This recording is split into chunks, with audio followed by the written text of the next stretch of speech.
के बाद हम लोग प्रश्नावली 8.2 का प्रश्न क्रमांक 1 का तीसरा प्रश्न करेंगे और इसमें हमें cos 45 sec 30 और cosec 30 दिया गया है और इसके हमें मान ज्ञात करना है त्रिकोणमिति सारणी की सहायता से। तो चलिए सबसे पहले हमें जो दिया है उसे लिख लेते हैं। इसके बाद हमें इनके मान रखना है, वो भी आवर्त सारणी की सहायता से। तो मैंने आपको आवर्त सारणी खींचना बताया था और उससे हमने ये आवर्त सारणी खींची थी। तो चलिए देख लेते हैं। सबसे पहले क्या चाहिए, cos 45। यहाँ पे देखना है cos 45। ये देखिए 1/√2। तो हमने लिखा 1/√2। फिर ये बटे खींच दिया।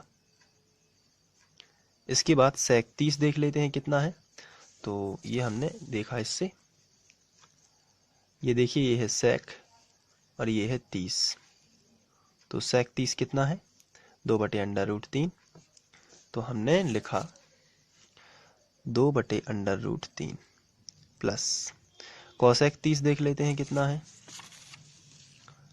तो हमने देखा cosec 30 2 है। तो हमने यहाँ पे लिखा cosec 30 2। अब हमने LCM लिया। तो LCM के लिए हमने ऊपर का भी ज्यों का त्यों लिखा 1/√2 बटे, इसका LCM लेंगे तो इसका इसमें गुणा हो भी जाएगा और ये बटे में भी रहेगा। तो 2 + 2 करनी 3 और बटे करनी 3, इस तरीके से। तो ये बटे के बटे में है तो ये पलट जाएगी।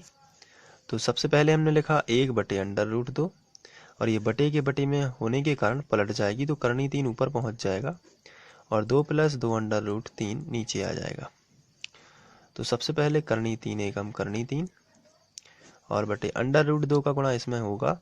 तो सबसे पहले 2/√2, 2 का गुणा √2 में होगा तो 2/√2 प्लस √2 और √3 हो जाएगा √6, लेकिन 2 ज्यों का त्यों, क्योंकि संख्या का गुणा संख्या में होता है और करनी का गुणा करनी में होता है। यहाँ पर हमने 2 का गुणा √2 में किया तो गुणा नहीं हुआ है, साथ में लिख दिया गया है। अब इस वाले पक्ष का गुणा इसमें होगा तो संख्या ज्यों की त्यों रहेगी, लेकिन करनी का गुणा करनी में हो जाएगा तो करनी 3 × करनी 2, करनी 3 दूनी 6 हो जाएगा।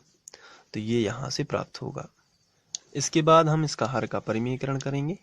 तो हम यहाँ पे लिखेंगे हर का परिमेयकरण करने पर,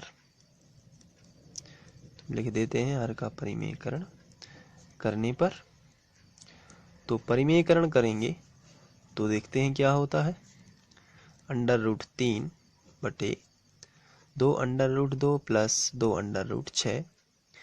परिमेयकरण का मतलब ये होता है कि ये जो प्लस है यहाँ पे मल्टीप्लाई होगा और प्लस की जगह पे माइनस आ जाएगा और ये संख्या पूरी लिख देंगे। 2 करनी 2 माइनस 2 करनी 6 बटे 2, अब ये ही नीचे आ जाएगी 2 करनी 2 माइनस 2 करनी 6। अब आगे बढ़ते हैं। तो करनी 3 का गुणा इसमें होगा तो 2, संख्या का गुणा संख्या में होता है, यहाँ पे संख्या है यहाँ पे नहीं है तो ये 2 ज्यों का त्यों। करनी का गुणा करनी में तो 3 दूनी 6, माइनस लगा है तो माइनस, फिर करनी का गुणा करनी में 2 ज्यों का त्यों और 6 तिया 18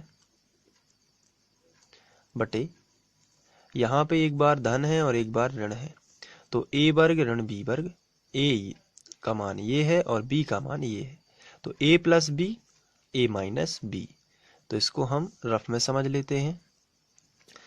a + b a - b का होगा a वर्ग - b वर्ग।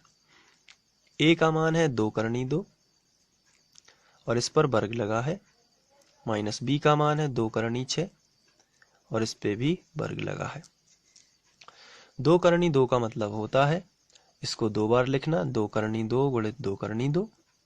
तो संख्या का गुणा संख्या में और करनी का गुणा करनी में, तो 2 दूनी 4, करनी 2 का गुणा करनी 2 में होगा तो 2 बाहर आ जाएगा, 4 दूनी 8। तो आप देख रहे हैं कि इस पूरे का आंसर 8 आया है।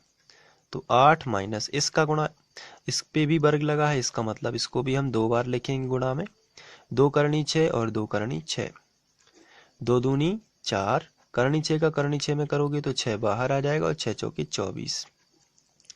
तो 24 माइनस, यहाँ पे माइनस का 24 है, प्लस का 8 है, तो माइनस का 16 बचेगा।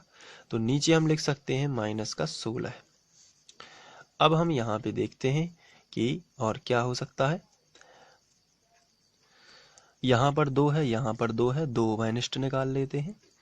तो करनी 6 माइनस करनी 18 और बटे आ जाएगा माइनस 16। 2 एकम 2 और 2 अट्ठे 16। तो असल में बचेगा करनी 6 माइनस करनी 18 बटे माइनस 8। तो माइनस यहाँ पे लग जाता है तो यहाँ पे ब्रैकेट आ जाएगा। अब आगे बढ़ते हैं।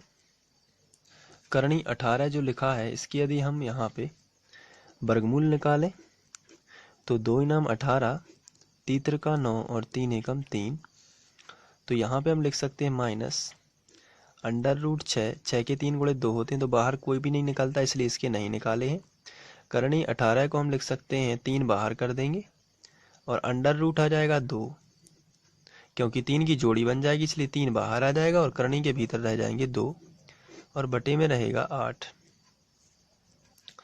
इसके बाद ये माइनस जो है इसका गुणा कर देते हैं तो माइनस अंडर रूट 6 रह जाएगा और माइनस माइनस हो जाएगा प्लस और 3 अंडर रूट 2 और बटे में आएगा 8।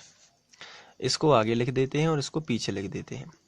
तो 3 अंडर रूट 8 प्लस वाला आगे लिख दिया, माइनस अंडर रूट 6 इसे पीछे लिख दिया और बटे में आ गया 8 और यही आ गया आंसर। तो इस तरीके से इसको सॉल्व कर सकते हैं आप। Thank you.